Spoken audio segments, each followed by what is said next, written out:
یا سیدی یا حبیب اللہ، الصلاۃ والسلام علیک یا سیدی یا رسول اللہ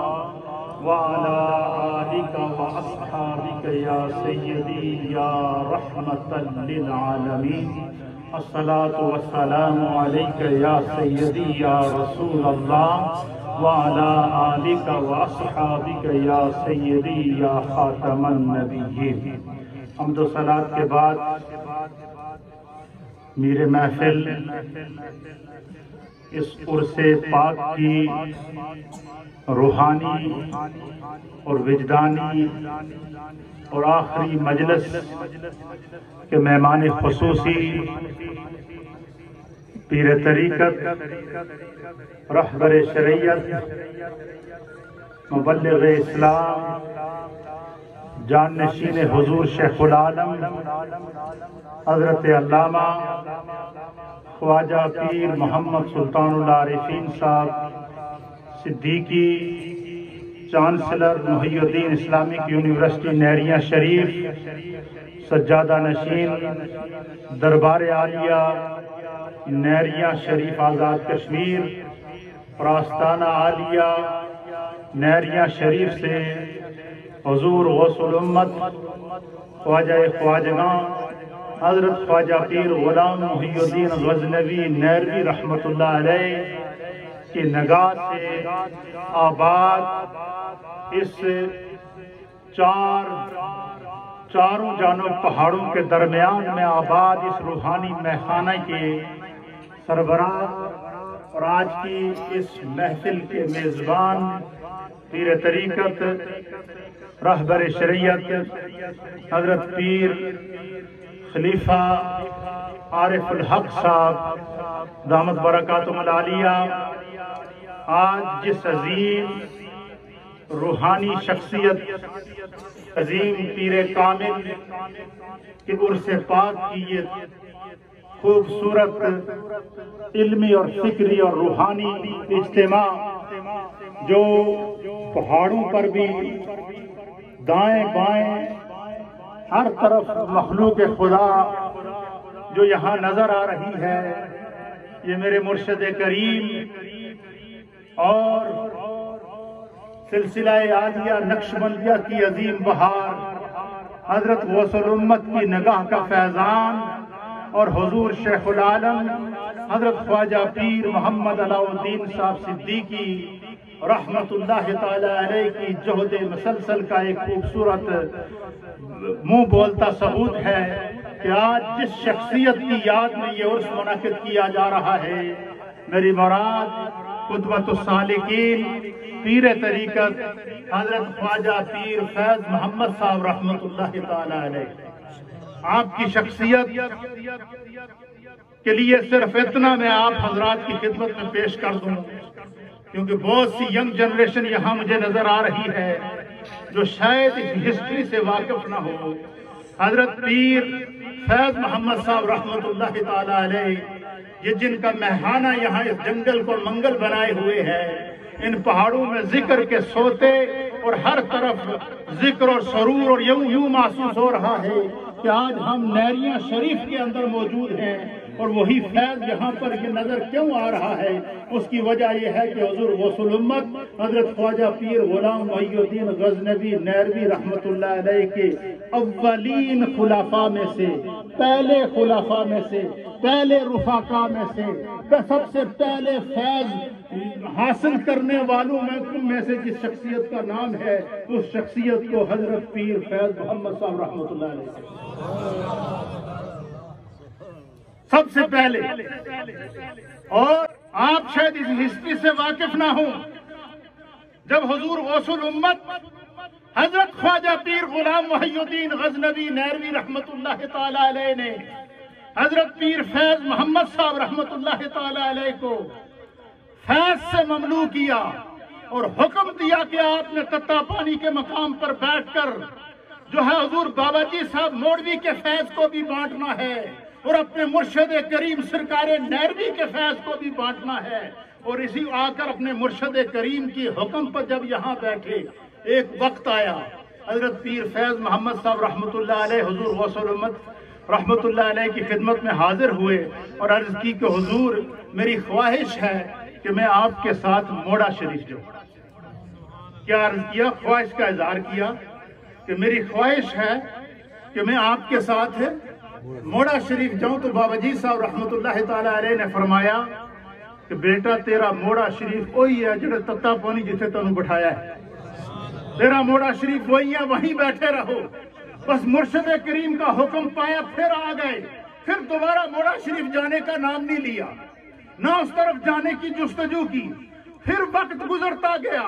لمحات گزر گئے، اور حضور غوث الامت رحمت اللہ تعالی علیہ نے پاکستان بننے سے پہلے حضرت پیر فیض محمد صاحب رحمت اللہ علیہ کو یہ فیض عطا فرمایا تھا، خلافت سے نوازا تھا، روحانیت سے نوازا تھا، فیض سے نوازا تھا۔ یہ ایک ہسٹری ہے ادھر آستانہ عالیہ نہریاں شریف کی۔ تو یہاں نظر آ رہا ہے، چاروں طرف آپ کو پہاڑیاں نظر آ رہی ہیں، ہر طرف آپ کو شجر و حجر نظر آ رہے ہیں، لیکن اس پہاڑ کے بیچ میں جو نور کا آپ کو خانہ نظر آ رہا ہے، یہ میرے مرشد کریم حضرت خواجہ پیر غلام محی الدین غزنوی نہروی رحمت اللہ تعالی علیہ کی نظر کا فیض ہے۔ وقت گزر گیا، 1975 کے اندر حضور غوث الامت کا وصال ہو گیا۔ پھر اس کے بعد حضور غوث الامت نے اپنی تمام تر روحانی ذمہ داری جب حضور شیخ العالم رحمت اللہ تعالی علیہ کو منتخب کر کے اور اپنے مسند پر اپنے منصب پر بٹھایا، تو پھر ایک وقت آیا نہریاں شریف سے حضور شیخ العالم رحمت اللہ تعالی علیہ، جو میں غلط ہوں گا کہ پیر صاحب میری اصلاح فرمائیں گے، حضرت صاحب فرمائیں گے، جس ہسٹری سے میں واقف ہوں وہ میں آپ کے سامنے پیش کر رہا ہوں۔ ایک وقت آیا حضور شیخ العالم رحمت اللہ علیہ نے نہریاں شریف سے اسپیشل بندہ بھیجا، اس کو حکم فرمایا کہ فوراً جاؤ اور جا کے خلیفہ پیر فیض محمد صاحب کو ساتھ لے کر آؤ اور ان سے کہو کہ آپ کو پیر علاؤ الدین صدیقی صاحب نے بلایا۔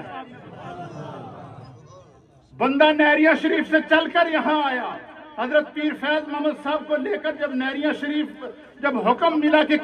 حضور شیخ العالم رحمت اللہ علیہ نے مجھے بلایا ہے، طلب کیا ہے، جب آپ وہاں حاضر ہوئے تو آپ کو ارشاد فرمایا کہ آپ کے لیے حکم ہے کہ آپ میرے ساتھ موڑا شریف جائیں۔ کیا فرمایا حضور شیخ العالم نے؟ کہ آپ نے میرے ساتھ موڑا شریف جانا ہے۔ تو آپ نے عرض کیا کہ حضور بابا جی صاحب رحمت اللہ علیہ نے حکم فرمایا تھا کہ تیرا موڑا شریف وہی ہے۔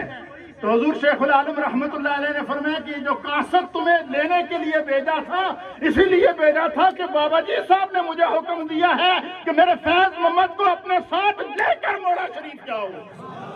یہ فیض ہے۔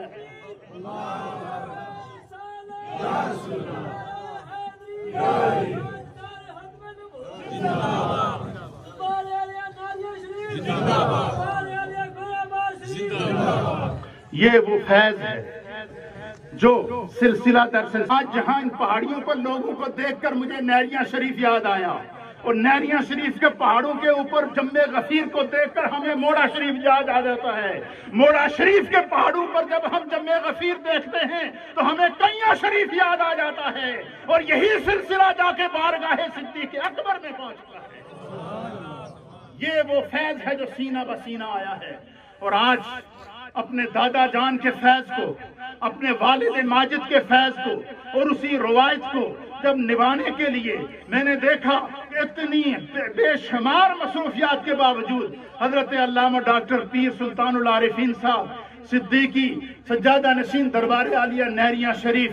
بے شمار مصروفیات کا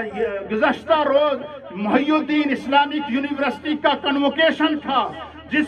سے سینکڑوں طلباء اکرام اور طالبات فارغ ہوئے، جن کو ڈگریاں دی گئیں۔ اس میں سرکاری سطح کے لوگ بھی تھے، حکومتی سطح کے لوگ بھی تھے، بین الاقوامی سطح کے لوگ بھی تھے۔ اتنی مصروفیات کے باوجود مجھے پیر صاحب نے حکم فرمایا کہ ہم نے تتا پانی جانا ہے، کیونکہ یہ وہ مرکز ہے جس مرکز کو براہ راست سرکار غزنوی سے بھی فیض ہے، حضور شیخ العالم سے بھی فیض ہے، اور میری بھی ڈیوٹی ہے کہ میں اپنے بزرگوں کے اس ڈیوٹی کو ادا کرتے ہوئے یہاں پر حاضر ہوں۔ آپ خوش قسمت لوگ ہیں، یہ حضور حضرت فیض محمد صاحب کی درگاہ کا یہ وہ خوش قسمت زمین کا خطہ کہ یہاں پر حضور غوث الامت خود چل کر آئے ہیں، یہاں پر حضور شیخ العالم خود چل کر آئے ہیں، اور آج یہاں پر حضرت ڈاکٹر سلطان العارفین صاحب بیٹھے ہیں۔ اس سے یہ پتا چلا کہ اس درگاہ سے وابستہ جو مریدین ہیں، خلفاء ہیں، متوسلین ہیں، ان کا اپنے پیر و مرشد سے کس طرح کا تعلق ہے، اور یہی تعلق روحانیت کے اندر جو ہے وہ قابل قبول بھی ہوتا ہے، قابل تسلیم بھی ہوتا ہے، اور قابل فیض بھی ہوتا ہے۔ ہم اس درگاہ کو دربار عالیہ نیریاں شریف کا جز سمجھتے ہیں، حصہ سمجھتے ہیں۔ لائن لکھا ہے کہ جتنے اولیاء کاملین روئے زمین پر پھیلے ہوئے اور جو ان کے مزارات ہیں یا ان کی مسندیں ہیں یا ان کا فیض ہے، فرمایا جس سلسلے سے جو ولی جو ہے وہ منسلک ہوتا ہے، حضرت مولانا روم کہتے ہیں کہ اس کا انتخاب، اس جگہ کا بھی انتخاب، اس مقام کا بھی انتخاب ولی کی نگاہ کرتی ہے، اور ولی کو اللہ کی طرف سے حکم ہوتا ہے کہ اس جگہ کو آباد کرو۔ پھر اسی طریقے سے آپ فرماتے ہیں کہ روئے زمین پر اللہ نے جتنی مسجدیں بنائی ہیں، جتنی روئے زمین پر مسجدیں ہیں جہاں ہم 5 وقت کی نماز ادا کرتے ہیں، حضرت مولانا روم نے فرمایا کہ یہ ہر مسجد روئے زمین پر چاہے کسی بھی حصے پر ہو، آپ فرماتے ہیں کہ یہ خانہ کعبہ کی برانچیں ہیں۔ ہر مسجد کیا ہے؟ خانہ کعبہ کی برانچ ہے۔ فرمایا کہ جس نے روئے زمین کی جس مسجد پہ نماز ادا کی، گویا کہ اس نے خانہ کعبہ کی کسی ایک برانچ کے اندر نماز ادا کی۔ اور پھر آپ فرماتے ہیں کہ نبی پاک کی حدیث کے مطابق جب اینڈ آف دا ورلڈ ہو جائے گا تو پھر روئے زمین کے اوپر جتنی مسجدیں ہیں، یہ قیامت سے پہلے، اینڈ آف دا ورلڈ ہونے سے پہلے یہ تمام مسجدیں جو ہے یہ ان کو بھی اللہ تعالیٰ خانہ کعبہ کے طواف کی۔ ڈاکٹر پیر سلطان العارفین صاحب کا یہاں چل کر آنا، اس مجلس میں بیٹھنا، اس میں خانے کو اپنے بزرگوں کی طرح آباد کرنا، یہ اس بات کا پتہ دے رہا ہے کہ اس درگاہ کا اپنے مرشد خانے سے تسلسل ٹوٹا نہیں ہے، جڑا ہوا ہے۔ یہ تسلسل قیامت تک جاری و ساری رہے گا۔ یہ تو بات نسبت کی تھی، محبت کی تھی، میں نے آپ کی خدمت میں پیش کی ہے۔ یہ ایک مشن ہے حضور شیخ العالم رحمت اللہ علیہ کا، علمی مشن، روحانی مشن، فکری مشن، تحقیقی مشن اور علم و عرفان کا مشن ہے۔ ڈاکٹر علامہ محمد اقبال رحمت کل کنوکیشن کے اندر بھی میں نے اس کی طرف اشارہ دیا تھا کہ ڈاکٹر علامہ محمد اقبال رحمت اللہ علیہ نے فرمایا تھا کہ نکل کر خانقاہوں سے ادا کر رسم شبیری۔ رسم شبیری ادا کرنے کا وقت ہے۔ رسم شبیری کیا ہے؟ ناموس رسالت کی حفاظت کرنا۔ رسم شبیری کیا ہے؟ عقائد اہل سنت کی حفاظت کرنا۔ رسم شبیری یہ ہے کہ صوفیہ کی تعلیمات پر اپنے آپ کو قائم رکھنا۔ رسم شبیری یہ ہے کہ بد عقیدگی سے خود بھی بچنا ہے، اپنی نسلوں کو بھی بچانا ہے۔ اور پھر آپ نے یہ منظر نہیں دیکھا اپنے مرشد خانے کا کہ کبھی آپ نے سنا ہوگا کہ خانقاہ کے اندر یونیورسٹی موجود ہو، کبھی آپ نے سنا ہو کہ خانقاہ کے اندر میڈیکل کالج موجود ہو، کبھی آپ نے سنا ہو خانقاہوں میں ہاسپٹل موجود ہوں، کبھی آپ نے سنا ہو کہ خانقاہ سے لاکھوں علماء بھی فارغ ہو رہے ہوں، ڈاکٹر بھی فارغ ہو رہے ہوں، وکلاء بھی فارغ ہو رہے ہوں، پروفیسر بھی فارغ ہو رہے ہوں، دنیا کے ہر طبقے کو وہاں سے فیض مل رہا ہو۔ یہ وجہ کیا ہے؟ یہ وہی فیض ہے، یہ وہی ویژن ہے جو حضور غوث الامت نے حضرت پیر علاء الدین صدیقی رحمت اللہ علیہ کو دیا، اور حضرت پیر علاء الدین صدیقی رحمت اللہ علیہ نے ڈاکٹر پیر سلطان العارفین صاحب کو دیا کہ آج حضور شیخ العالم سے ظاہری طور پر پردہ فرمانے کے بعد بھی یونیورسٹی اسی آب و تاب کے ساتھ چل رہی ہے، میڈیکل کالج اسی آب و تاب کے ساتھ چل رہا ہے، ہاسپیٹل اسی آب و تاب کے ساتھ چل رہے ہیں، اور آپ کا مرشد خانہ آج آپ کو یہ پیغام دے رہا ہے کہ جس طرح جس آب و تاب کے ساتھ آپ پر نسل در نسل دربار عالیہ نیریاں شریف سے، حضور غوث الامت کے مشن سے اور حضور شیخ العالم کے مشن سے منسلک ہیں، وہ مشن ابھی اس کو اللہ اور عروج عطا فرما رہا ہے، اور وہ مشن خود چل کر آپ کے سامنے یہاں موجود ہیں۔ خدا اس وجود کو آباد رکھے۔ آپ کو پتا ہے کہ ہر سال نیریاں شریف میں سالانہ عرس مبارک ہوتا ہے، اور اس عرس مبارک میں لاکھوں لوگ شرکت کرتے ہیں، لیکن اس دفعہ پورے ورلڈ کے اندر ایک وبا آئی، اجتماعات کے اندر پابندیاں لگ گئیں۔